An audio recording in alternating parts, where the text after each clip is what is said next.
Welcome to a journey into the shadows where truth and deception blend seamlessly.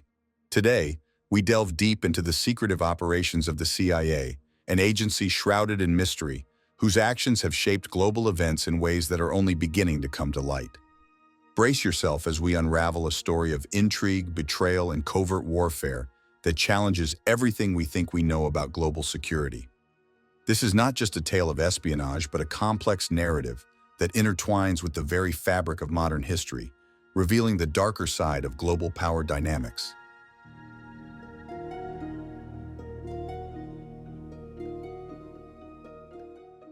The CIA, established in the post-World War II era, quickly transcended its intelligence-gathering mandate, morphing into a pivotal player on the geopolitical chessboard. Initially created to provide intelligence for U.S. policymakers, the agency soon evolved into a tool for covert operations, often bypassing the very democratic principles it was meant to protect.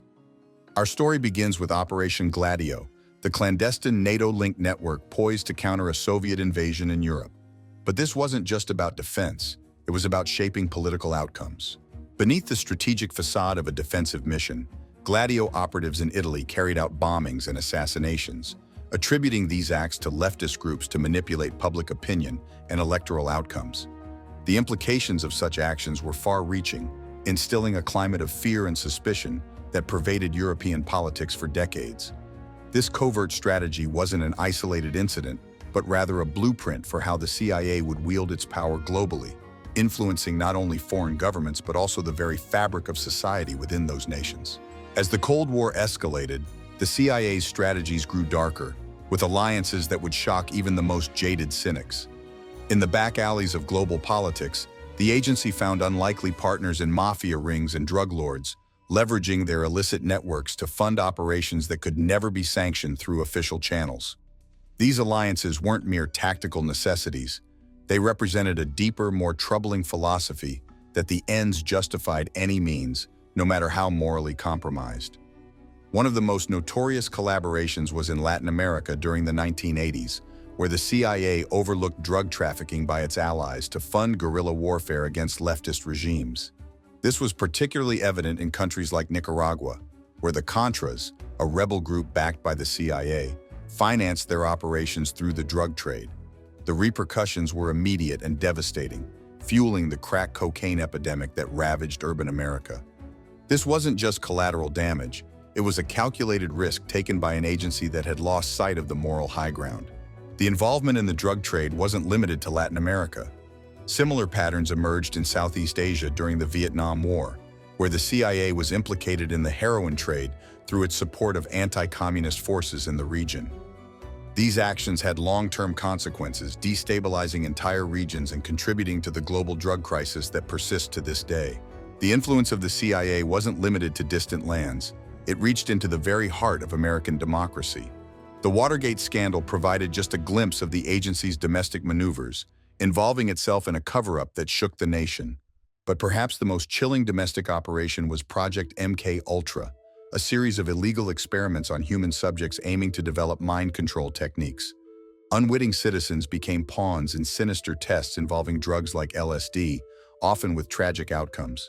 MK-Ultra wasn't just about mind control. It was about control, period.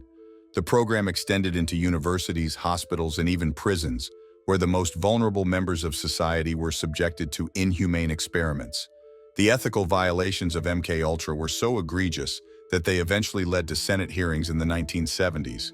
But by then, much of the evidence had been destroyed, and the full scope of the program may never be known. Beyond MK-Ultra, the CIA's manipulation extended into the political realm. The agency's involvement in manipulating elections and influencing public opinion was not just a foreign endeavor, but also a domestic one. Through covert funding and psychological operations, PSYOPs, the CIA sought to shape the narrative around key political events, ensuring that the outcomes aligned with U.S. strategic interests. This manipulation often blurred the lines between democracy and authoritarianism, raising questions about the true nature of American political power. Beyond physical interventions, the CIA has masterfully crafted public perception both at home and abroad. Through funding media outlets and cultural institutions during the 50s and 60s, it promoted anti-communist sentiment, subtly engineering the cultural Cold War. This wasn't just about fighting communism, it was about creating a narrative that supported U.S. hegemony. The agency's role in staging coups, from Iran in 1953 to Chile in 1973, shows a pattern of undermining democratically elected governments deemed unfavorable to U.S. interests, prioritizing strategic advantage over democratic values. In Iran, the CIA orchestrated the overthrow of Prime Minister Mohammad Mossadegh, a leader who had dared to nationalize the oil industry, threatening Western economic interests. The result was the installation of the Shah, whose brutal regime led to decades of repression and ultimately the Iranian Revolution of 1979, an event that continues to reverberate in global politics. In Chile, the CIA's involvement in the 1973 coup against President Salvador Allende, the first Marxist to be elected president in a Latin American country, further exemplified the agency's willingness to subvert democracy in favor of authoritarian rule. The coup led to the rise of General Augusto Pinochet, whose dictatorship was marked by widespread human rights abuses. These interventions weren't isolated incidents, but part of a broader strategy to maintain U.S. influence in key regions, often at the expense of the very democratic principles the U.S. claimed to champion. The CIA's influence extended beyond politics and into culture, where it sought to control the narrative through propaganda and psychological operations. The agency's covert funding of cultural institutions, literary magazines, and even abstract art during the Cold War was aimed at promoting American values and countering Soviet propaganda. This cultural manipulation was so pervasive that it led to the creation of a global cultural front in which art, literature, and media were all tools of ideological warfare. In the post-9/11 world, the CIA has adapted to new challenges, employing advanced technology and cyber operations. The revelations by Edward Snowden exposed a vast network of surveillance that extends beyond foreign terrorists to ordinary citizens worldwide, raising profound ethical questions about privacy and the scope of national security measures. This wasn't just about preventing terrorism, it was about creating a new paradigm of control in the digital age. The CIA's role in drone warfare and targeted assassinations, often carried out without oversight or accountability, has further blurred the lines between war and peace. These operations, conducted in countries like Pakistan, Yemen, and Somalia, have led to significant civilian casualties and raised questions about the legality and morality of such actions. The use of drones represents a new frontier in espionage, where the battlefield is everywhere and the enemy is often invisible. As we grapple with these issues, the line between protecting freedom and eroding it becomes increasingly blurred.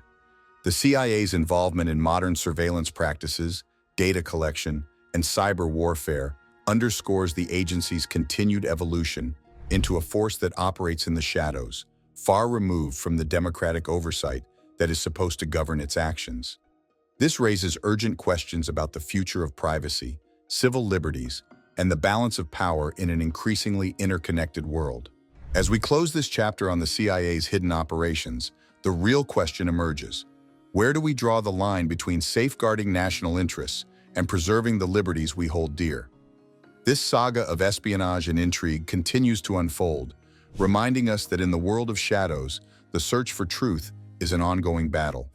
The CIA's legacy is one of both triumph and tragedy, a complex narrative that challenges our understanding of history and the true nature of power. In a world where information is both a weapon and a shield, staying informed is more crucial than ever. Don't forget to like, subscribe, and comment with your thoughts. What should we uncover next? Your insight could lead our next deep dive. Stay curious, and remember, the truth is rarely what it appears to be. The shadows of power stretch long and deep, and only by shining a light on them can we begin to understand the full scope of their influence.